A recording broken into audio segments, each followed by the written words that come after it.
Alright, today we're going to be looking at a box of items that's come from a recent online state auction that was in Virginia.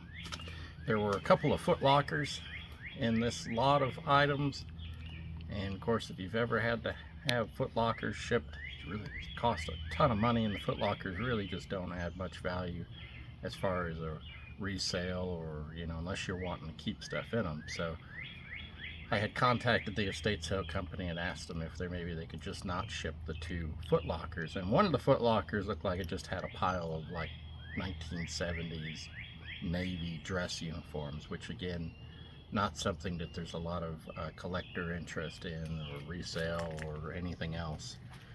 These ones were all stripped out, so there just wasn't much value there. Now the other foot locker had some interesting things in it. Unfortunately, they didn't. I'd asked them to ship all the things in the other foot locker, and they did not end up doing that, which is kind of a risk that you run when you start asking for certain items to be shipped and certain items to not be shipped. But you got to just be happy with what you get.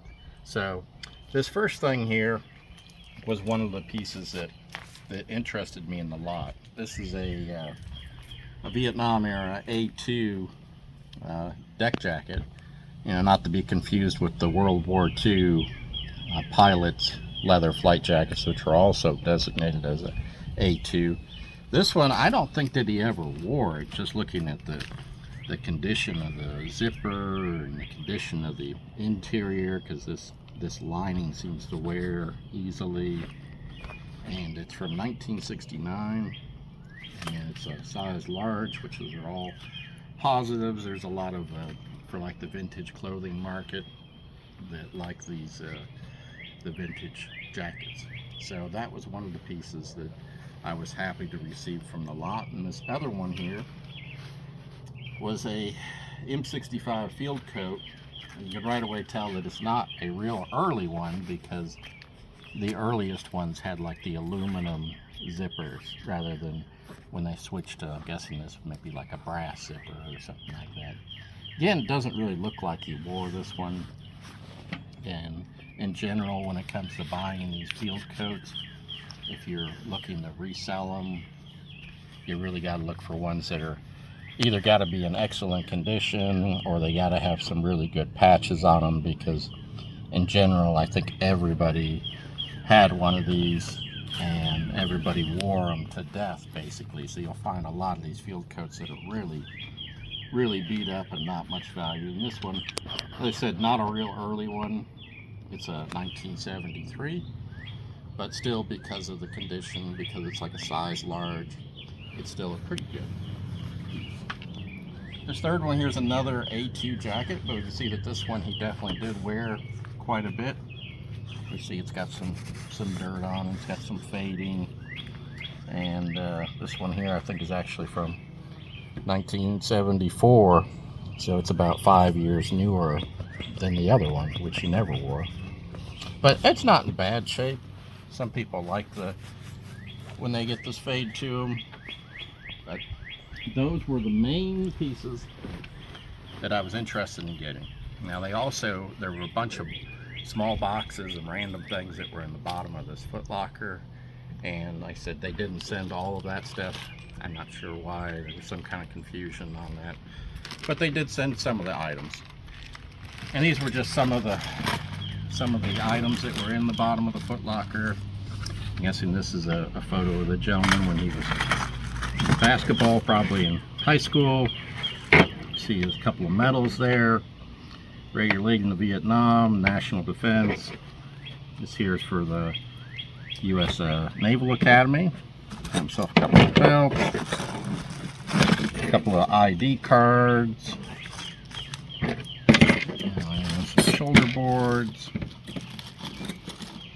some ribbons, and some buttons off of probably one of his dress uniforms that were in the other foot locker, and some additional ribbons. Nothing that's really adds a lot of value to the lot, but they're just kind of things that were just thrown in. This here was a utility cap, And you'll find the Army ones quite often, and the Army ones just don't seem to sell for very much. But the Marine Corps ones, if you can find them in a good size and an actual Vietnam date on them, we see that this one's a medium. Medium seems to be just over a little, maybe like a 7 1/8. And we see this one here, it's got a 1967 contract date.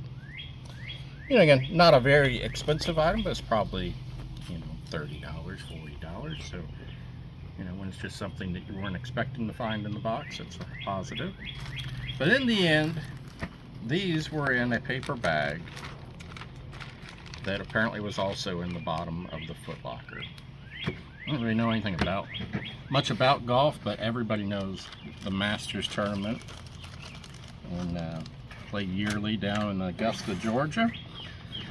You see, he had the spectators' suggestions for the Masters tournament for 1972 and 1973, and he also had these badges, and he seemed to go pretty much every year in the 70s.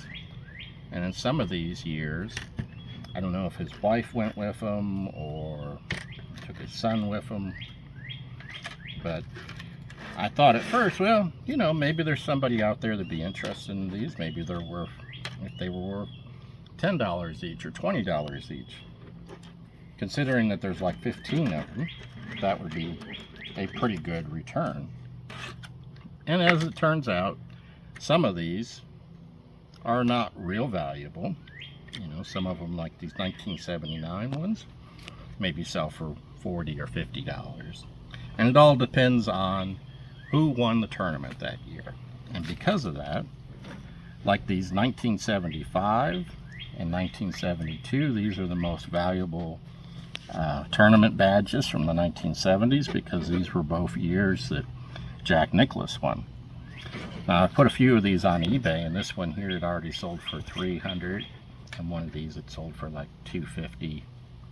So it all adds up, even at $40 or $50 each, and then you get a couple of them that are worth a few $100s each. And little booklets do not seem to be worth as much as the tournament badges. There's just not as much interest, but there still seem like people sell them, you know, $20, $30, all the way up to $50.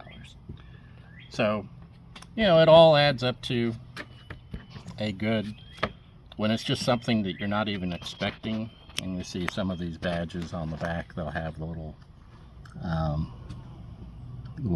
paper on there for customs and etiquette and decorum while being there at the tournament, which seems to be something that a lot of these badges, that little paper got torn off. Now, some of these tournament badges, ones that are a little bit older, like I said, these ones seem to go from 1970 to 1979, but if you find ones from like the 60s, they can go into thousands of dollars each. So there's apparently like this big collector market for Masters tournament badges, and some of them don't even have to be really old. And you get ones from the 90s that can still be valuable depending on who won. So as it turned out, even though they did not send everything that they were supposed to out of the Foot Locker, when you find something like this, even though it's not military related, not something that I really have much interest in or much knowledge on it, it adds up to be a good find. That's always better than stuff that you were expecting to find in the box to be missing, and then you're really upset and you have to complain at them. So in this case, it worked out well. That's one of the unknowns, I guess, of online auctions. And that's going to about wrap it up. I hope you've enjoyed looking at these items and hearing a little bit of the information that I've found on them. If you have, you'd like to see items from estate sales, see what people are finding, I encourage you to like and subscribe so you'll know when future videos are uploaded. And also be sure to check out, there's about 50 other videos I've put up over the last maybe 2 years or so. All items just kind of like this, where it's items that have come from estate sales, estate auctions. I try and give a little bit of the history or a little bit of the who these items came from, or what kind of collector market there are for them. So if you like that kind of thing, as I said, like and subscribe. As always, thanks for watching.